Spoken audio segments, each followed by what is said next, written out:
Hello friends, मैं शिवम सिंह आपका weevil institute पे बहुत बहुत स्वागत करता हूँ। आज हम जानेंगे कि हमारा डाइजेस्टिव सिस्टम जो है यानी कि पाचन तंत्र जो है वो कैसे काम करता है।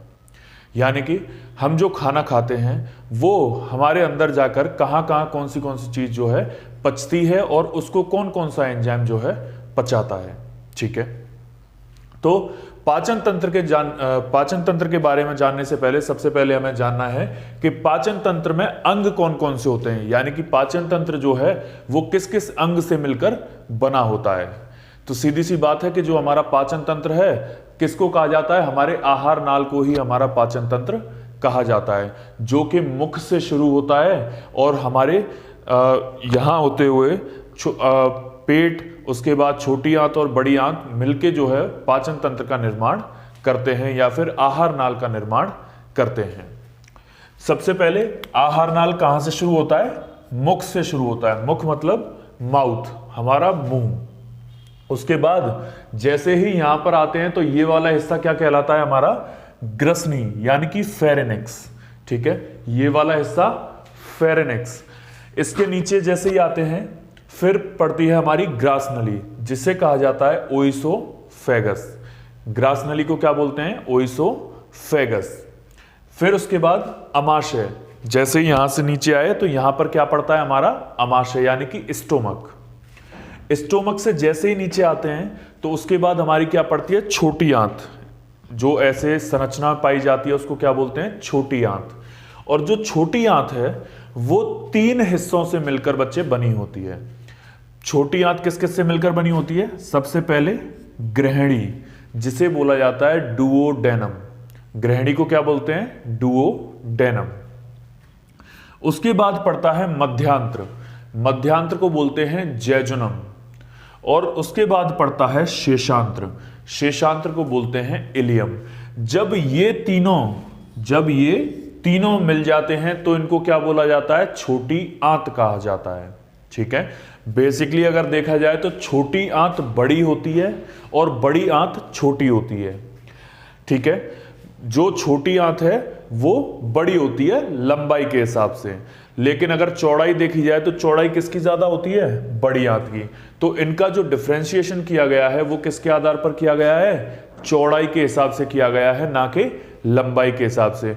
बड़ी आंत को बड़ी आंत क्यों बोला जाता है, क्योंकि वो चौड़ी होती है। ठीक है, उसके बाद जब ये छोटी आंत हो जाती है उसके बाद क्या आती है, बड़ी आंत यानी कि लार्ज इंटेस्टाइन, लार्ज इंटेस्टाइन।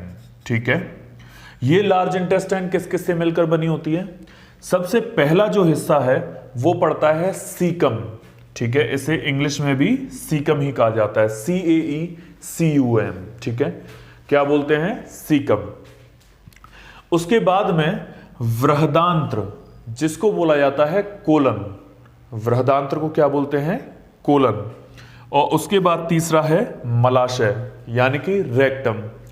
जब ये तीनों मिल जाते हैं तो किसका निर्माण होता है, बड़ी आंत का निर्माण होता है। यानी कि हमारा जो आहार नाल है वो कहां से शुरू हुआ, हमारे मुख से शुरू हुआ। मुख, उसके बाद में ग्रसनी, उसके बाद में ग्रास नली, फिर अमाशय, उसके बाद में छोटी आंत और उसके बाद में बड़ी आंत। ये हमारा डाइजेस्टिव जो है सिस्टम है, पाचन तंत्र है। अब इसको हम डायग्राम के जरिए समझेंगे कि कौन कौन सी चीजें कहां कहां कैसे कैसे इस्तेमाल होती हैं। ठीक है, आई होप आपने इसका स्क्रीनशॉट ले लिया होगा। डायग्राम के जरिए हम समझते हैं कि कौन कौन सी चीजें जो हैं कहां कहां पर पचती हैं और उन्हें कौन कौन से एंजाइम द्वारा पचाया जाता है। ठीक है, जब भी मैं आपको खाना बोलूंगा या फूड बोलूंगा तो आपके दिमाग में 6 चीजें आ जानी चाहिए। कौन कौन सी हैं वो, मान के चलिए कि आपने क्या कहा कि मैंने रोटी खाई। ठीक है, लेकिन साइंस तो रोटी जानती नहीं है, साइंस तो नहीं जानती है कि रोटी क्या होती है। या फिर मैंने बर्गर खाया, अब साइंस तो नहीं जानती है कि बर्गर क्या होता है ना। साइंस क्या जानती है वो देखिए। जब भी मैं बोलूंगा खाना तो आपके दिमाग में आ जाना चाहिए कार्बोहाइड्रेट सबसे पहले। ठीक है, क्या आना चाहिए, कार्बोहाइड्रेट, यानी कि हमने रोटी खाई या बर्गर खाया तो साइंस क्या कहती है कि हमने कार्बोहाइड्रेट को खाया, रोटी बर्गर नहीं, ठीक है। दूसरा प्रोटीन, ठीक है, आपने चना खाया, आपने बादाम खाया, आपने दाल खाई, साइंस क्या बोलती है, आपने प्रोटीन खाया, ठीक है। उसके बाद में तीसरा फैट, आपने सरसों का तेल खाया, आपने जो है घी खाया, मक्खन खाया, साइंस क्या कहती है, आपने फैट खाया, ठीक है। दूध घी मक्खन साइंस को तो पता है नहीं, ठीक है। उसके बाद में खाना खाएंगे तो ऑब्वियस सी बात है कि पानी तो पिएंगे ही पिएंगे, वाटर। नेक्स्ट, आपके शरीर को किसकी जरूरत होती है, मिनरल्स की। और लास्ट विटामिन्स, ठीक है। ये 6 चीजों से मिलकर आपके खाने का निर्माण जो है होता है।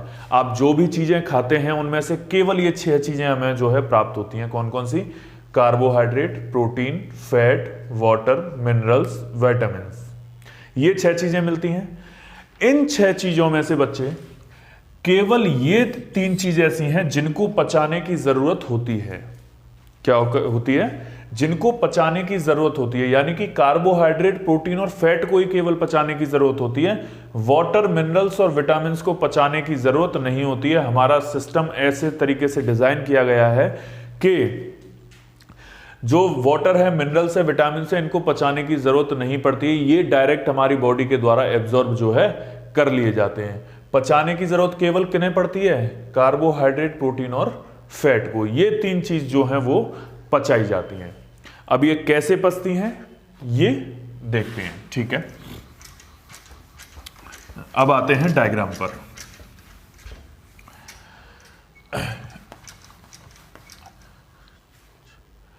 मान के चलिए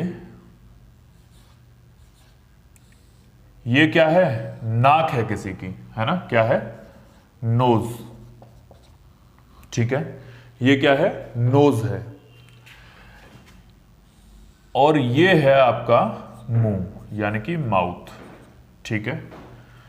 ऊपर क्या है आपकी नाक, और उसके बाद क्या है, मुंह नीचे की साइड, ठीक है। ये ऐसे करके इस तरीके से होता है कुछ, समथिंग लाइक दैट, ठीक है।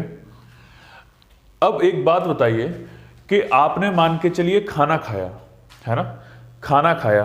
अब ऐसा भी तो हो सकता है कि खाना जो है आपने जैसे ही खाया तो आपके नाक से बाहर आ जाए, क्योंकि ये दोनों तो एक ही जगह पे खुल रहे हैं ना छेद।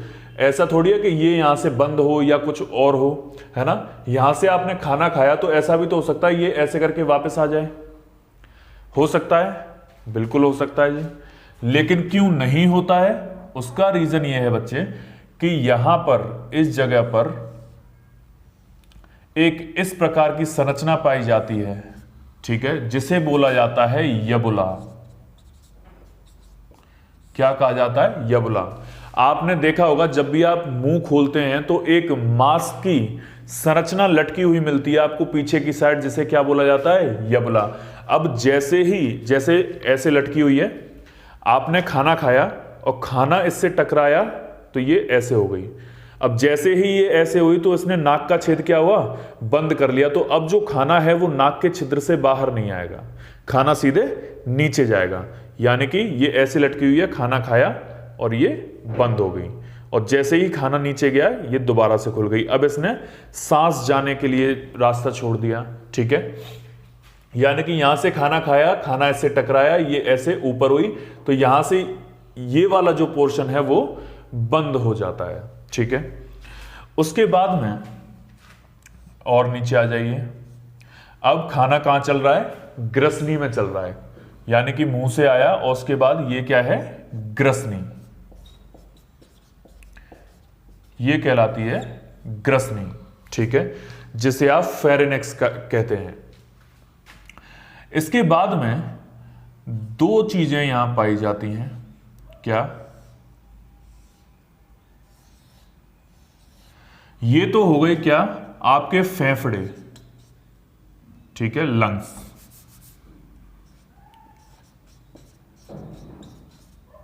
ठीक है, क्या हो गए आपके लंग्स, ठीक है।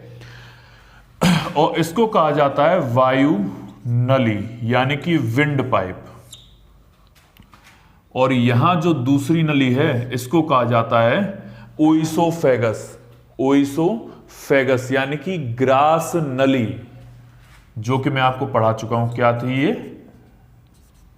ग्रास नली, ठीक है। अब जब खाना आएगा यहां से तो ऐसा भी तो हो सकता है कि वो विंड पाइप में यानी कि वायु नली में चला जाए। भाई खाने को तो पता नहीं है कि हमें कहां जाना है, दोनों छिद्र इसी में है, तो ऐसा भी तो हो सकता है ना कि खाना कहां चला जाए, विंड पाइप में चला जाए। और जैसे ही विंड पाइप में जाएगा आपका विंड पाइप क्लोज होगा और आपकी मृत्यु हो सकती है। लेकिन यहां पर एक जालीनुमा संरचना पाई जाती है जिसे क्या कहा जाता है, एपिग्लोटिस, एपिग्लोटिस, ठीक है। इस वायुनली के ऊपर यानी कि वायुनली का जो छिद्र होता है उस पर एक जालीनुमा संरचना पाई जाती है जिसको क्या कहते हैं, एपिग्लोटिस कहते हैं। और उस एपिग्लोटिस का काम यह है कि वायुनली में खाने को नहीं जाने देना। कभी कभी आपने देखा होगा खाना खाते समय जब हम कभी थोड़ी बहुत बात कर लेते हैं या एक दो कण जो है इसमें चले जाते हैं तो हमें क्या आ जाती है, नकार आ जाती है, नकार बोलते हैं, और हमें खांसी आने लगती है। तो घर वाले क्या बोलते हैं कि इसकी पीठ जो है थपथपा दो, लेकिन ऐसा नहीं करना चाहिए। पीठ जब हम थपथपाते हैं तो वो क्या होता है, वो खाना जो है और नीचे चला जाएगा और हो सकता है वो फेफड़े में फंस जाए, और फेफड़े में फंसने के बाद हो सकता है इन्फेक्शन हो जाए या फिर मृत्यु भी हो सकती है। तो ऐसा नहीं करना चाहिए। जब भी खाना ऐसे जाता है तो उसको बोलना चाहिए कि आप तेज तरीके से खांसो।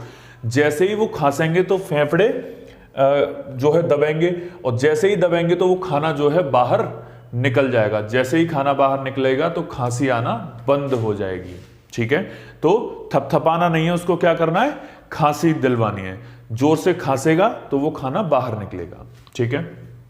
चलिए, तो यहां तो खाना आने से बच गया, किसकी वजह से, एपिग्लोटिस की वजह से, ठीक है।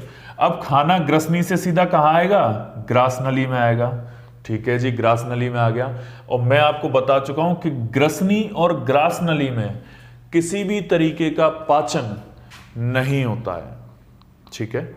ग्रसनी और ग्रास नली में किसी भी तरीके का पाचन हमारे खाने का जो है नहीं होता। ये दो ही ऐसे हिस्से हैं, आपसे प्रश्न भी पूछा जाता है कि हमारे आहार नाल के या फिर हमारे पाचन तंत्र के कौन से ऐसे दो हिस्से हैं जिनमें खाने का पाचन या भोजन का पाचन नहीं होता है।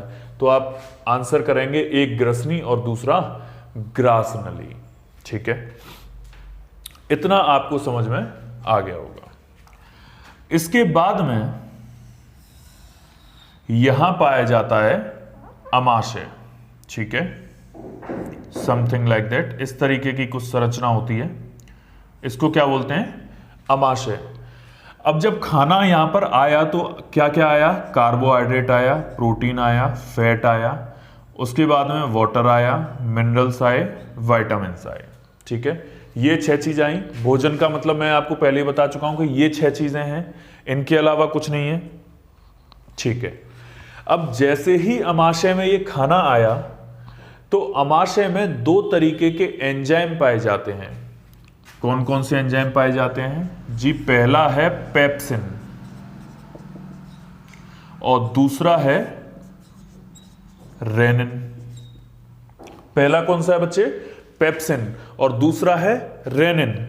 ये 2 तरीके के एंजाइम कहां पाए जाते हैं, हमारे अमाशय, यानी कि यहां मैं लिख देता हूं स्टोमक, ठीक है, स्टोमक यानी कि अमाशय, ठीक है। इसमें पाए जाते हैं पेप्सिन और रेनिन नाम के एंजाइम, और इन दोनों का ही काम क्या है, इस प्रोटीन का पाचन करना, ठीक है।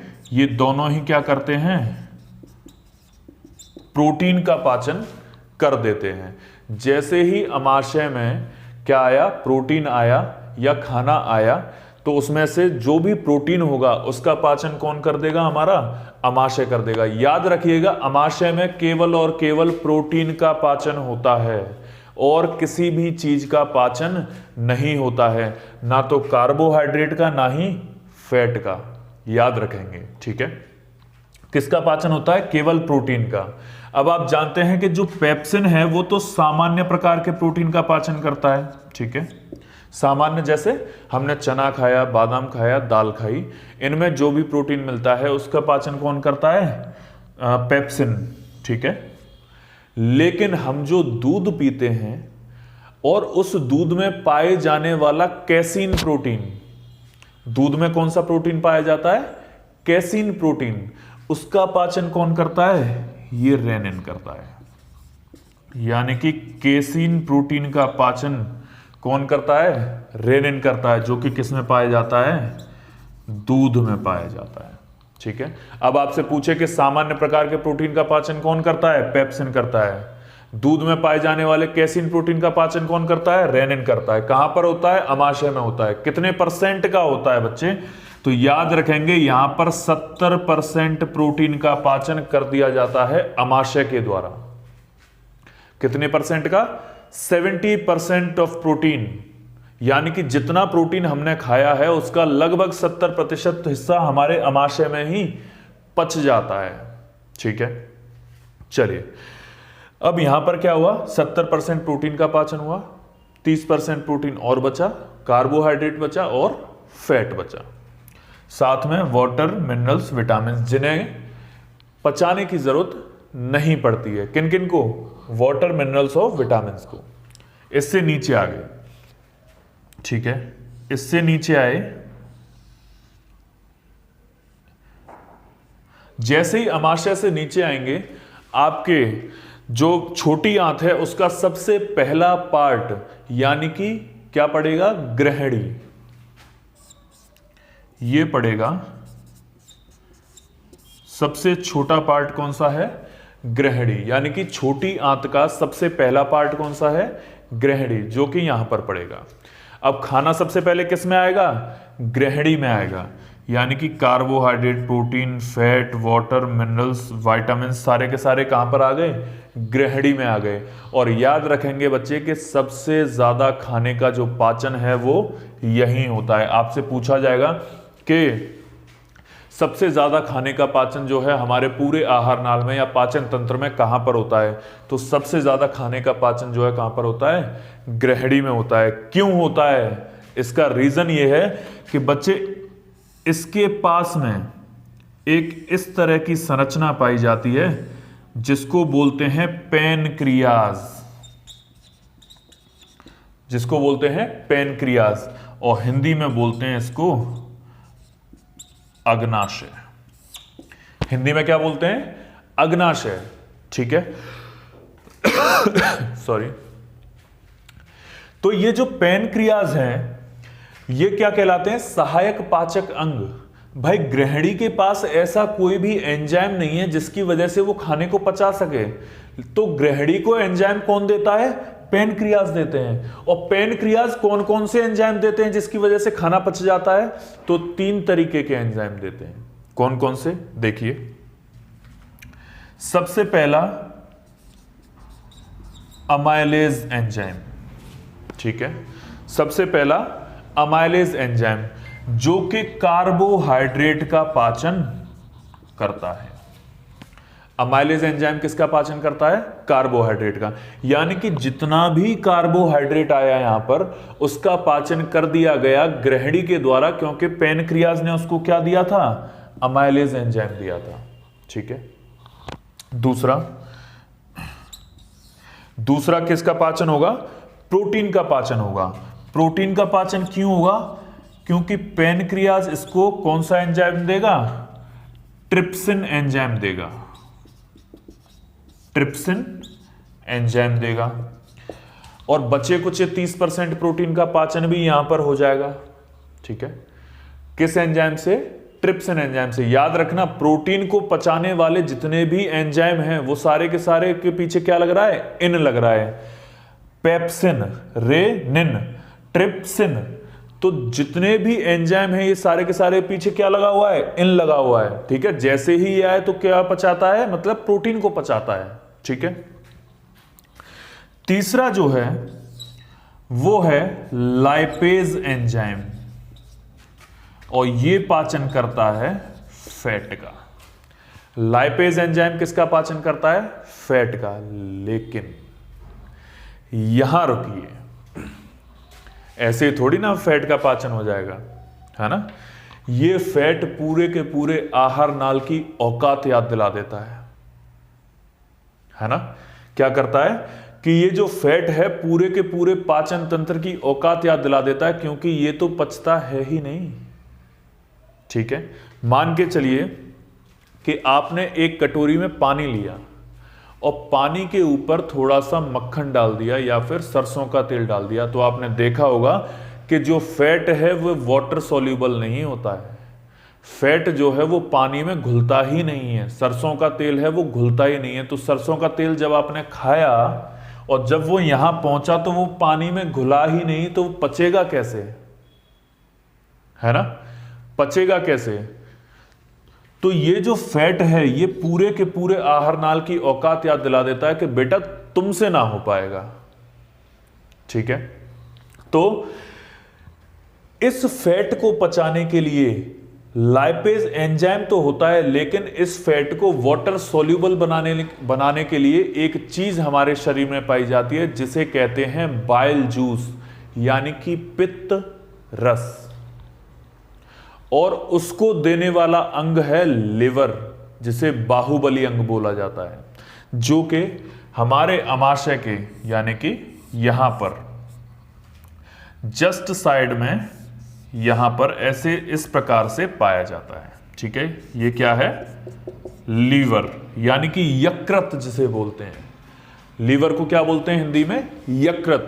और यही वो बाहुबली अंग है जो क्या किसका निर्माण करता है? पित्त रस का निर्माण करता है, बाइल जूस का निर्माण करता है। बच्चे आपसे दो प्रश्न पूछे जाते हैं। पहला कि पित्त रस को जमा कहां किया जाता है? तो बहुत से बच्चे ऐसे हैं जो कि गॉल ब्लैडर लगाकर आ जाते हैं आंसर, लेकिन गॉल ब्लैडर में बाइल जूस जो है वो केवल और केवल जमा किया जाता है। बनाता उसको कौन है? यकृत बनाता है। ठीक है, तो यकृत ने जब बाइल जूस का निर्माण किया तो यहां से एक ऐसे पाइप आया और ये क्या है? Gall bladder. क्या है? Gall bladder.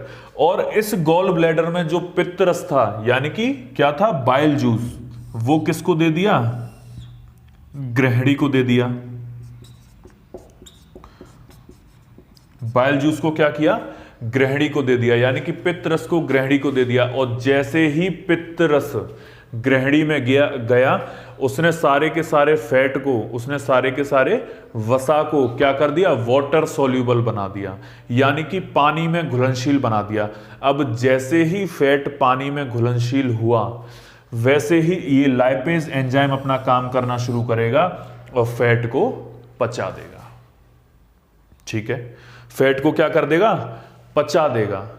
तो यहां पर हमारे जो खाना है उसका सबसे ज्यादा पाचन जो है कहां पर हो जाता है? यहीं पर हो जाता है। और इसके बाद खाना जो है आगे इस प्रकार की संरचना में बढ़ता है।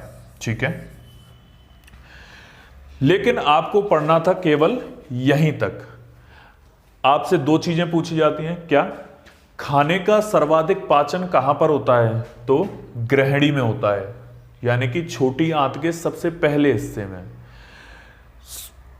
दूसरा क्वेश्चन है कि खाने का या भोजन का सर्वाधिक अवशोषण यानी कि एब्जॉर्प्शन ऑफ फूड सबसे ज्यादा कहां पर होता है? तो छोटी आंत के दूसरे हिस्से में, यानी कि मध्यांत्र में, इस वाले हिस्से में। यानी कि खाने का एब्जॉर्प्शन सबसे ज्यादा किस में होता है? मध्यांत्र में होता है, जिसे इंग्लिश में बोलते हैं जैजुनम। ठीक है, इस तरीके से आपका खाना जो है वो पचता है और जैजुनम में पच के थोड़ा बहुत जो एब्जॉर्प्शन होता है वो छोटी आंत का तीसरा हिस्सा जो है इलियम यानी कि शेषांत्र में हो जाता है। फिर उसके बाद में बड़ी आंत के रास्ते जो है वो मलाशय के थ्रू बाहर निकल जाता है। ठीक है, एक और चीज आपसे पूछी जाती है कि जितने भी पशु हैं उनमें सर्वाधिक पाचन कहां पर होता है या उनमें भोजन का पाचन कहां पर होता है? तो आप जानते हैं कि जो भी पशु हैं वो क्या खाते हैं, घास खाते हैं, पत्ते खाते हैं, हरी पत्तियां खाते हैं, तो उनमें क्या मिलता है बच्चे, सेल्यूलोज मिलता है। अब जब सेल्यूलोज मिलता है तो सीधी सी बात है कि उसका जो पाचन है वो स्मॉल इंटेस्टाइन में खत्म जो है नहीं होता है। हमारा पाचन, क्योंकि हम रोटियां वोटियां खाते हैं तो हमारा पाचन कहां पर खत्म हो जाता है, स्मॉल इंटेस्टाइन में खत्म हो जाता है। लेकिन जो पशु या जो व्यक्ति सेल्यूलोज का पाचन करता होगा, यानी कि सेल्यूलोज खाता होगा और उसका पाचन करता होगा, तो उसका पाचन कहां पर खत्म होगा, बड़ी आंत के पहले हिस्से यानी कि सीकम में। ठीक है, तो जितने भी पशु हैं जो हरी पत्तियां खाते हैं या हरी घास खाते हैं, उनका पाचन कहां पर जाके खत्म होता है, सीकम में जाकर खत्म होता है। क्यों? क्योंकि सीकम के जस्ट साइड में एक संरचना पाई जाती है जिसे कहा जाता है अपेंडिक्स। तो अपेंडिक्स क्या करती है, उस सेल्यूलोज के पाचन में मदद करती है। ठीक है, लेकिन हम में वो अपेंडिक्स जो है वो अवशेषी अंग होता है। पहले के टाइम में, यानी कि अब से बहुत पहले अगर चले जाएं, जब इंसान का ठीक से इवोल्यूशन नहीं हुआ था तो हरी पत्तियां घास फूस यही खाता था, तो अपेंडिक्स काम आती थी। लेकिन आज के टाइम पे सेल्यूलोज खाता ही नहीं है इंसान, तो अपेंडिक्स किसी काम ही नहीं आती है। ठीक है, तो अपेंडिक्स हम में अवशेषी अंग है, लेकिन गाय भैंस बकरी ये सब क्या खाते हैं, सेल्यूलोज खाते हैं, तो इनमें काम आता है। ठीक है, आई होप आपको ये जानकारी अच्छी लगी होगी, आपको समझ में आ गया होगा कि हमारा जो खाना है या पाचन है वो कैसे शुरू होता है या कहाँ खत्म होता है। एक चीज और इसमें रह गई है बच्चे, क्या, एक प्रश्न और आपसे पूछा जाता है कि हमारे भोजन का पाचन कहाँ से शुरू होता है। तो याद रखेंगे, भोजन का पाचन जो है वो हमारे मुख से ही शुरू हो जाता है। ठीक है, कैसे कि जैसे ही हमने भोजन खाया, और भोजन किस में जाकर मिला, लार में जाकर मिला, यानी कि स्लाइवा में जाकर मिला। और जैसे ही स्लाइवा में मिलेगा तो स्लाइवा में एक टाइलिन नाम का एंजाइम पाया जाता है। ठीक है, वो टाइलिन एंजाइम क्या करता है,